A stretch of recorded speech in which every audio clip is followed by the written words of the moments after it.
Team India cricket అనగానే దండికి వినిపించే పేరు విరాట్ కోహ్లీనేనా. బ్యాట్ పట్టుకొని గ్రౌండ్ లో దిగిందంటే చాలు చిన్న పెద్ద ఆంధ్ర స్టేడియంల టీవీలకి ఫోన్లకి అతుక్కపోయి కను రెప్పగొట్టకొట్ట చూస్తారు. మన ఇండియాలోనే కాదు ఈడ ఆడని తేడా లేకుండా దునియా మొత్తం కోహ్లీకి ఫ్యాన్సేనాయే. ఇంగిన్ల కోహ్లీకి చెప్పలేనంత మంది డైహార్డ్ ఫ్యాన్స్ కూడా ఉంటారు. అట్లనే యూపీలో ఉన్నావు కాడ ఈ బుడ్డోడు కూడా మస్తు ఫ్యాన్ కోహ్లీకి. ఎంత అభిమానం అంటే 58 కిలోమీటర్లు సైకిల్ తొక్కుకుంటూ వచ్చిండు కోహ్లీని చూద్దామని. ఈ బుడ్డోని పేరు కార్తికేయ అట. 10వ తరగతి చదువుతున్నాడట. ఇక ఆ ఏజ్ లో అందరి లెక్కనే క్రికెట్ అంటే మస్తు పాయరమట. మీదికెళ్ళి విరాట్ కోహ్లీకి హార్డ్ కోర్ ఫ్యాన్ అట. ఇక కోహ్లీ మ్యాచ్ ఆడుతున్నట్టే చాలు బడికి బాయ్ బాయ్ చెప్పి ఆట మొత్తం ఆగుకుంటా చూస్తారట. ఇక ఇండియా బంగ్లాదేశ్ రెండో టెస్ట్ మ్యాచ్ వాళ్ళ దగ్గర పండి స్టేడియంలో అవుతుంటే చూడకుంటే ఎట్లుకుంటాడు. ఎట్లా చేసినా నేను చూస్తా అని పొద్దుగాల 4 గంటలకు లేచి సైకిల్ ఎక్కి 58 కిలోమీటర్లు ఆగకుండా 7 గంటలు దొక్కి 11 గంటలకు స్టేడియం దగ్గరకు వచ్చినట. బొయ్యల కోహ్లీని చూస్తా అని మస్తు సంబరపడ్డాడట.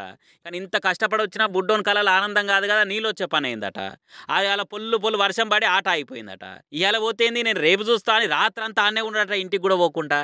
అయినా కూడా వాన తగ్గపోయే వరకలా ఆటగాళ్ళందరూ హోటల్కు పోయిర్రట. అంతా ఆన్నే ఉన్నావు అన్న వీడియో తీసి సోషల్ మీడియాలో పెట్టే వరకలా ఓలీ కొట్టిన 6 లెక్క ఏమో స్పీడ్ గా తిరుగుతున్నది. तो दोस्तों कानपुर के ग्रीन पार्क स्टेडियम में इंडिया और बांग्लादेश का मैच खेला जाएगा और ये देखिए भाई, ये भाई आए हैं साइकिल में, उन्नाव से आए हैं। देख लो भाई इनकी ये साइकिल, इसमें मैच देखने आए। भाई क्या नाम है आपका? कार्तिकेय। साइकिल में आए हो आप? हाँ। मैच देखने के लिए कहाँ से? उन्नाव से आप आए हो इतनी दूर? कितना किलोमीटर है उन्नाव से ग्रीन पार्क स्टेडियम? 58 किलोमीटर। और आप पढ़ते हो कौन सी क्लास में हो? 10th में आप हैं। तो घर वालों ने भेज दिया? क्या बोला घर में? बोला था मिलने जाना है तो चले जाओ। तो अकेले आए आप? ये साइकिल चलाते हुए? कितना टाइम लगा आपको यहाँ पहुँचने में? 4 बजे निकला था, 11 बजे सुबह 4 बजे निकल गए थे? तो यार उस समय तो अंधेरा रहा होगा। नहीं आ गए थे। तो घर वालों ने बोल दिया चले जाओ? कोई साथ में भेजा भी नहीं? तो कितना मतलब किसको देखना आप चाहते हो? विराट कोहली को। विराट कोहली के फैन हो आप?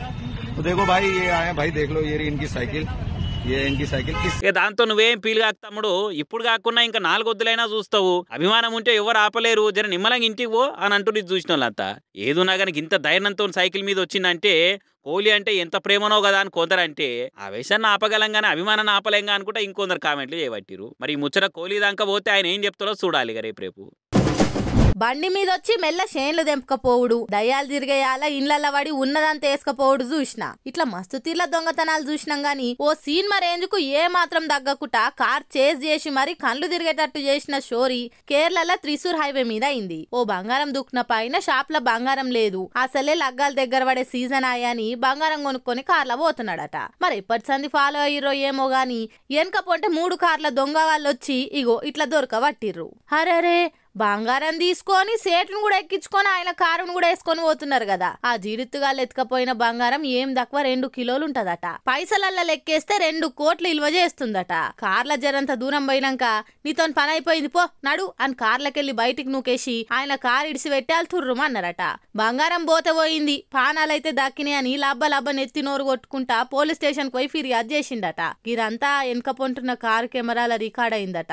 అది తీసుకుపోయి అన్న పోలీసులకు ఇచ్చిండు. జెట్ స్పీడ్ల దొంగతనం ఎట్లయిందో ఇంకింత జర్ర స్పీడ్ తోనే ఆ మసిబట్ట మొక్కపోలని పోలీసు వాళ్ళు పట్టుకుంటారా అనేదిగా చూడాలి. మీరు కూడా బండ్లల్లా కార్లల్లా బంగారము సొమ్ములో వేసుకొని బయలుదేరేటప్పుడు జర భద్రంగా ఉండుర్రి. ఏమంటాం?